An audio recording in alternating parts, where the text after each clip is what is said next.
Friends, सिर्फ views के लिए नहीं, किसी का फ्यूचर बनाने के लिए पढ़ाती हूँ। अगर आपको थोड़ा भी फील हो तो सब्सक्राइब कर लेना। Hello friends, welcome back to my channel. तो आज के इस वीडियो में हम लोग BEGC 104 का पूरा बुक का समरी अच्छे से पढ़ेंगे, समझेंगे for exam point of view से। तो आइए सबसे पहले हम लोग क्रिस्टोफर मार्लोई डॉक्टर फास्टस की स्टोरी को शॉर्ट में अच्छे से समझ लें, ताकि एग्ज़ाम में इससे रिलेटेड कुछ भी आए तो हम लोग अपने से कुछ लिख सकें। तो आइए इसकी स्टोरी समझते हैं। आज मैं आपको सुनाने वाली हूँ एक ऐसी आदमी की कहानी जिसने पावर के लिए अपनी आत्मा बेच दी। ये है डॉक्टर फास्टस की कहानी, लिखी गई थी क्रिस्टोफर मार्लोई के जरिए। चलो शुरू करते हैं। डॉक्टर फास्टस का इंट्रोडक्शन जानते हैं। एक ज़माने में जर्मनी में एक स्कॉलर था। डॉक्टर फास्टस बहुत इंटेलिजेंट था, सब कुछ पढ़ लिया था, साइंस, लॉ, रिलीजन, सब कुछ। लेकिन उसको लगता था कि ये सब बोरिंग हो गया है। अब उसे चाहिए था ब्लैक मैजिक, जादू, शैतानी ताकत। उसका मकसद था दुनिया का हर राज जानना, जादू से किसी को भी कंट्रोल करना और खुद एक सुपर ह्यूमन बन जाना। उसे ऐसा लगता था कि मैं इतना पढ़ लिया हूँ, मतलब दुनिया की नॉलेज बहुत है मुझे। अब वो इस सब चीज़ों से बोर हो गया था।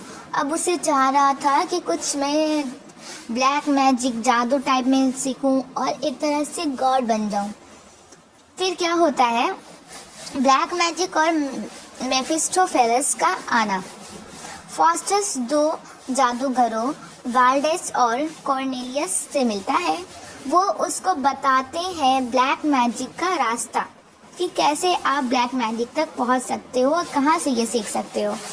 फास्टस एक बड़ा मंत्र बोलता है और एक शैतानी रूह सामने आती है जिसका नाम होता है मेफिस्टोफेलस। फास्टस कहता है तू मेरे सर्वेंट बन जा। मेफिस्टोफेलस कहता है मैं सिर्फ लूसीफर का सर्वेंट हूँ, यानी अगर तुम्हें मेरी सर्विस चाहिए तो लूसीफर से डील करनी पड़ेगी, तभी मैं तुम्हें अपनी सर्विस दे सकता हूँ। तो डील क्या होती है? Deal with the devil. Faustus जो होता है डेविल के साथ डील करता है। फास्टस एक डिसीजन लेता है, वो अपनी आत्मा बेच देता है 24 साल के लिए। मेफिस्टोफेलस उसका स्लेव बनेगा। वो उसको, लूसीफर को अपना 24 साल के लिए जो रूह होता है अपना बेच देता है। उसके बदले उसको 24 साल तक मेफिस्टोफेलस जो होता है शैतान, वो उसका स्लेव बन जाता है 24 साल के लिए। और 24 साल के बाद वो उसका रूह लेकर चला जाएगा। उसे हर तरह का जादू और पावर मिलेगा इसके जरिए। लेकिन 24 साल के बाद फास्टस की सोल हेल में चली जाएगी फॉर एवर। ठीक है, वो ये एग्रीमेंट अपने खून से साइन करता है। ताकत मिलती है लेकिन सुकून नहीं मिलता। फास्टस दुनिया भर घूमता है, किंग्स और पोप्स को अपना जादू दिखाता है। वो हेलेन ऑफ ट्रॉय को भी जिंदा कर देता है। सब उसकी ताकत से शॉक हो जाते हैं, लेकिन अंदर से वो एम्प्टी फील करता है। कभी कभी उसे लगता है कि रिपेंट कर लेना चाहिए। ऐसा उसे लगता है कि उसने गलत किया है, ऐसा करना गलत है, उसे गॉड से माफ़ी मांग लेना चाहिए। इस तरह से वो सोचता है, लेकिन फिर भी नहीं करता, ऐसा नहीं मांगता है माफ़ी। पर हर बार शैतान उससे या तो डराता है या फिर नए नए तमाशे दिखाता है। इस वजह से उसका दिमाग फिर घूम जाता है और वो रिपेंट नहीं कर पाता है। Good angel VS bad angel. हर वक्त उसके पास दो आवाज़ें होती हैं। एक गुड एंजल जो कहता है वापस आ जाओ, गॉड से माफ़ी मांग लो, ठीक है।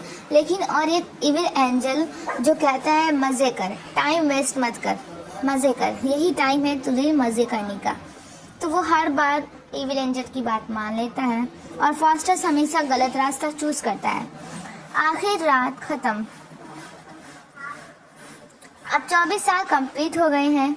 फास्टस रो रहा है, चिल्ला रहा है, कहता है थोड़ा और टाइम दे दो, पर अब देर हो चुकी होती है। रात के 12 बजे शैतानी रूहें आती हैं और उसकी सोल को खींच के हिल ले जाती हैं। अगली सुबह उसके दोस्त उसकी बॉडी टुकड़ों में पाते हैं। मोरल ऑफ द स्टोरी क्या है? डॉक्टर फास्टस हमें ये सिखाता है, पास सब कुछ होते हुए भी अगर तुम ग्रीडी हो जाओ तो सब कुछ खो सकते हो। नॉलेज अच्छी होती है लेकिन गलत रास्ते पे ले जाए तो खतरनाक हो जाती है। और सबसे ज़रूरी, कभी भी माफ़ी मांगने में। अगर आपको ये कहानी पसंद आई हो तो लाइक करें, सब्सक्राइब करें और शेयर करें मेरी फातिमा वाली सीक्रेट सुपरस्टार चैनल को। और कमेंट करना बिल्कुल ना भूलें। अगर तुम फास्टस की जगह होते तो क्या करते, ये भी कमेंट करके बताएं। मिलते हैं अब अगली कहानी में, तब तक के लिए goodbye. Hello friends, welcome back to my channel. तो आज के इस वीडियो में हम लोग बात करने वाले हैं एक बहुत ही शानदार स्टोरी के बारे में। ये चौसर की स्टोरी है, द कैंटरबरी टेल्स, यानी कि द वाइफ ऑफ बाथ, जो आपके सिलेबस में है। तो चलिए इसको अच्छी तरह से समझते हैं। ये बात चौसर के द कैंटरबरी टेल्स में आता है और इसमें एक औरत द वाइफ ऑफ बाथ अपनी ज़िंदगी की कहानी और शादी के एक्सपीरियंसेस खुद बताती है, एकदम फ्रैंक, बोल्ड और ऑनेस्ट स्टाइल में। आज मैं आपको सुनाने वाली हूँ एक बड़ी ही इंटरेस्टिंग और बोल्ड औरत की कहानी, जिसे हम कहते हैं द वाइफ ऑफ बाथ। ये कहानी है उसकी लाइफ, उसकी शादियों और उसके फ्रैंक थॉट्स की। तो चलिए शुरू करते हैं। वाइफ ऑफ बाथ का इंट्रोडक्शन। तो सबसे पहले इस औरत का नाम नहीं बताया गया, बस ये कहा गया कि वो बाथ नाम के शहर से है, इसलिए उसे कहा जाता है द वाइफ ऑफ बाथ। वो एक बहुत आउटस्पोकन, कॉन्फिडेंट और क्लेवर औरत है। उसने 5 शादियां की हैं और वो कहती है, मुझे रिलेशनशिप के बारे में सब कुछ पता है। वाइफ ऑफ बाथ खुद कहती है, मैं एक्सपर्ट हूँ शादी में, क्योंकि मैंने 5 पति संभाले हैं और अब भी वो जाती है शादी के लिए रेडी है। वो भी और भी शादी करना चाहती है अगर उसे कोई अच्छा मिल जाए तो। वाइफ ऑफ बाथ अपने थॉट्स बताती है। वाइफ ऑफ बाथ कहती है, लोग मुझे जज करते हैं कि मैंने इतनी शादियाँ क्यों की, लेकिन बाइबल में कहीं नहीं लिखा कि एक औरत सिर्फ एक बार शादी कर सकती है।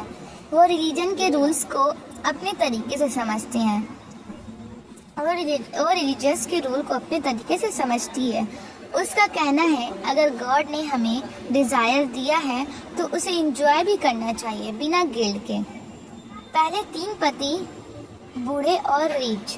वाइफ कहती है, मेरे पहले 3 पति बूढ़े थे लेकिन रिच थे। मैं उनका फ़ायदा उठाती थी, उनसे पैसा लेती थी और उनको गिल्ट फील करवाती थी। वो कहती है, मैं उनको ऐसे गिल्ट ट्रिप करवा देती थी कि वो मान जाते थे कि गलती उनकी ही थी, चाहे सच कुछ भी हो। वो क्लेवरली उन पति से कंट्रोल और वेल्थ दोनों ले लेती है। चौथा पति थोड़ा नॉटी।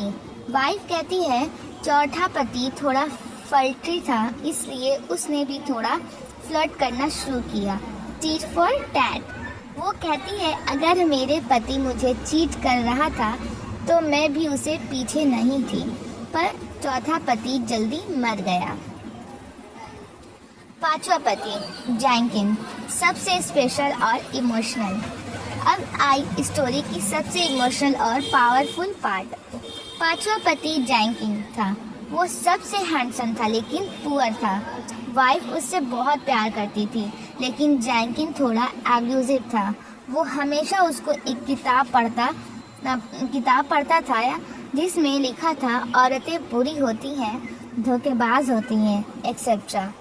एक दिन उसने वाइफ के सामने वो किताब पढ़ी तो वाइफ ने गुस्सा में उस किताब को जला दिया और जैंकिन ने उसको मार दिया। जिससे वाइफ के कान काफ़ी हर्ट हो गए। पर उस इंसिडेंट के बाद जैकिन ने माफ़ी मांगी और वाइफ ने उसे फुल कंट्रोल ले लिया। वाइफ कहती है, उस दिन के बाद मैं ही बॉस थी घर में। वाइफ ऑफ बात का मैसेज। वाइफ ऑफ बात कहती है, औरतें भी चाहती हैं कंट्रोल रिलेशनशिप में।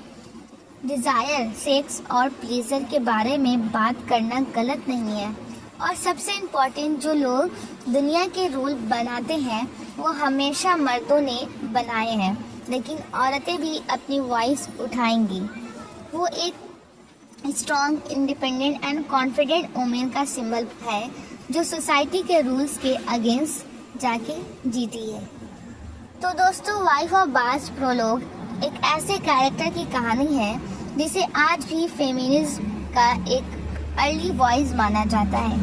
वो सोसाइटी से नहीं डरती, वो अपने राइट्स, डिज़ायर्स और कंट्रोल के लिए खुद लड़ती है।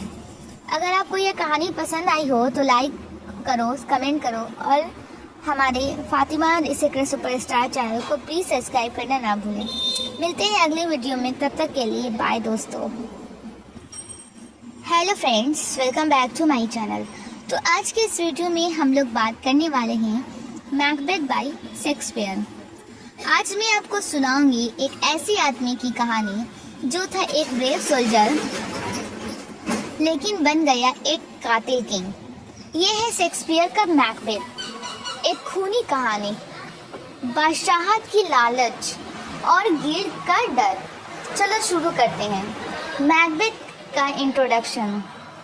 मैकबेथ एक ब्रेव और लॉयल सोल्जर होता है स्कॉटलैंड का। एक जंग में मैकबेथ और उसका दोस्त बैंक को जीत जाते हैं। वापस जाते वक्त जंगल में उन्हें मिलती है 3 विचेस, 3 चुड़ैल, मतलब 3 जादूगरनियाँ।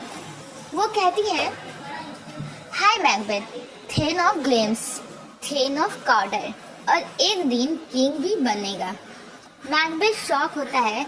बैंको से भी कहती है, तुम किंग नहीं बनोगे लेकिन तुम्हारे बेटे बनेंगे। प्रोफेसी और ग्रीड का शुरुआत। थोड़ी देर बाद मैकबेथ को सच में थेन ऑफ काउडर बना दिया जाता है। अब उसके दिमाग में बस एक बात, अगर ये प्रिडिक्शन सच हुआ तो क्या मैं किंग भी बन सकता हूँ? उसकी बीवी लेडी मैकबेथ उससे कहती है, अगर किंग बनना है तो करेंट किंग डुनकन को मारना पड़ेगा। पहला मैकबेथ हेसिटेंट होता है, लेकिन लेडी मैकबेथ उसका कॉन्फिडेंस बूस्ट करती है।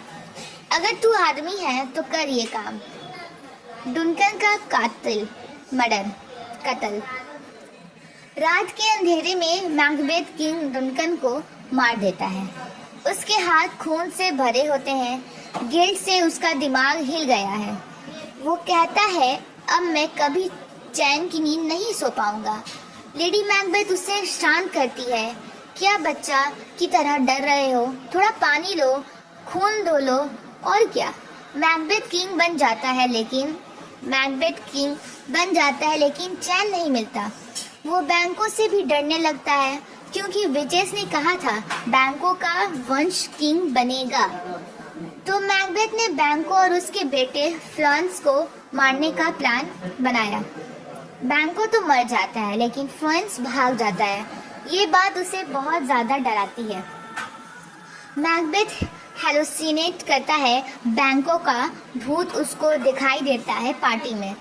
लेडी मैकबेथ भी गिल्ड में पागल होने लगती है। उससे लगता है कि उसके हाथों में हमेशा खून लगा हुआ है। Out damned spot, out I say. वो नींद में चलती है और आखिर में सुसाइड कर लेती है। विचेस की न्यू प्रोफेसी। उसके बाद मैकबेथ जो फिर से विचेस के पास जाता है पता करने के लिए कुछ। तो वो क्या कहती है विचेस, किसी औरत के जन्मे हुए आदमी से तू नहीं मरेगा जब तक बिर्नम फॉरेस्ट तेरे कैसल के पास नहीं आ जाता, तू सेव है। मैकबेथ खुश हो जाता है, ये तो कभी हो ही नहीं सकता। आखिर जंग और मैकबेथ की मौत।